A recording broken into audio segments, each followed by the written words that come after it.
Chinnaswamy ಸ್ಟೇಡಿಯಂನಲ್ಲಿ IPL ಪಂದ್ಯಾವಳಿ ವಿಚಾರಕ್ಕೆ ಸಂಬಂಧಪಟ್ಟಂತೆ ಬೆಂಗಳೂರಿನಲ್ಲಿ ಸಚಿವ ಪರಮೇಶ್ವರ್ ಅವರು ಮಾತನಾಡಿದ್ದಾರೆ.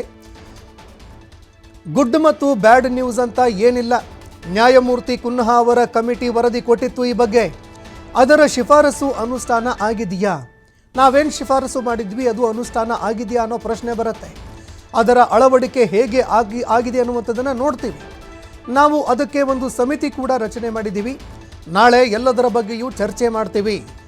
ಶಾರ್ಟ್ ಮೀಡಿಯಂ ಲಾಂಗ್ ಟರ್ಮ್ ಅಂತ ನಾವು ಮಾಡಿದ್ದೀವಿ. ತಕ್ಷಣ ಎಲ್ಲ ಮಾಡಿ ಅಂತ ಹೇಳಿದ್ರೆ ಕಷ್ಟ ಅಂತ ಮಾತನಾಡಿದ್ದಾರೆ. ಗುಡ್ ನ್ಯೂಸು ಬ್ಯಾಡ್ ನ್ಯೂಸು ಅಂತ ಏನಿಲ್ಲ. ಅಲ್ಲಿ ಅವರಿಗೆ ಜಸ್ಟಿಸ್ ಕುನ್ನಾ ಅವರ ವರದಿ ಪ್ರಕಾರ ಅವ್ರು ಏನೆಲ್ಲ ಕಂಪ್ಲೈ ಮಾಡಿದ್ದಾರೆ ಅಂತ ನೋಡ್ತೇವೆ. ಈಗಾಗಲೇ ನಾನು ಅದಕ್ಕಾಗಿ ಒಂದು ಕಮಿಟಿಯನ್ನೇ ಸೆಟಪ್ ಮಾಡಿದ್ದೆ. ಮಾನ್ಯ ಮಹೇಶ್ವರ ರಾವ್ ಅವರು, ನಮ್ಮ BBMP ಕಮಿಷನರು, ಅವರು ನಮ್ಮ ಪೊಲೀಸ್ ಕಮಿಷನರು, ಎಲ್ಲರೂ ಕೂಡ ನಾಳೆ ಚರ್ಚೆ ಮಾಡ್ತೀವಿ. ಅದೆಲ್ಲವನ್ನು ಚರ್ಚೆ ಮಾಡಿ ಒಂದು short term, long term, medium term ಅಂತ ಹೇಳಿ ನಾವು ಮಾಡಿದ್ದಾರೆ.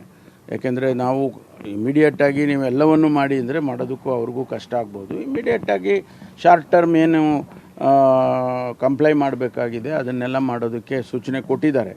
ಅವರು ಎಷ್ಟು ಮಟ್ಟಿಗೆ ಮಾಡಿದ್ದಾರೆ ಅಂತ ಅವರು ವರದಿ ಕೊಡ್ತಾರೆ. ನಮ್ಮವರು ಕೂಡ ಈಗಾಗಲೇ ಹೋಗಿ ಇನ್ಸ್ಪೆಕ್ಷನ್ ಮಾಡಿದ್ದಾರೆ, 2 ಸಾರಿ ಮಾಡಿದ್ದಾರೆ. ಸೊ ಅವರ ವರದಿನೂ ಬರುತ್ತೆ, ಚರ್ಚೆ ಮಾಡ್ತೀವಿ.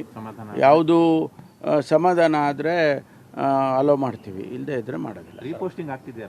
ಕಾಲ್ ತುಳಿತದಲ್ಲಿ ಸಸ್ಪೆಂಡ್ ಆಗಿದ್ರಲ್ಲ ಅಧಿಕಾರಿಗಳು, ರೀಪೋಸ್ಟಿಂಗ್ ಅವೆಲ್ಲ ಆಗ್ತಾ ಇದೆ.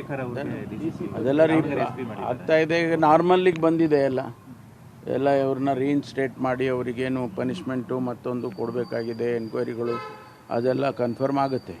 ಆದರೆ ಅವ್ರನ್ನ ಅಷ್ಟು ಜನನ ಆಚೆ ಇಟ್ಟು ಸೀನಿಯರ್ ಆಫೀಸರ್ಸನ್ನು ಸಾಧ್ಯ ಇಲ್ಲ ಅಂಥೇಳಿ ಮುಖ್ಯಮಂತ್ರಿಗಳು ರೀಇನ್ಸ್ಟೇಟ್ ಮಾಡಿದ್ದಾರೆ. ಅದ್ರ ಮೇಲೆ ಪೋಸ್ಟಿಂಗ್ಸ್ ಎಲ್ಲ ಕೊಡ್ತಾ ಇದ್ದಾರೆ. ಗುಡ್ ನ್ಯೂಸು ಬ್ಯಾಡ್ ನ್ಯೂಸು ಅಂತ ಏನಿಲ್ಲ. ಅಲ್ಲಿ ಅವರಿಗೆ ಜಸ್ಟಿಸ್ ಕುನ್ನಾ ಅವರ ವರದಿ ಪ್ರಕಾರ ಅವ್ರು ಏನೆಲ್ಲ ಕಂಪ್ಲೈ ಮಾಡಿದ್ದಾರೆ ಅಂತ ನೋಡ್ತೇವೆ.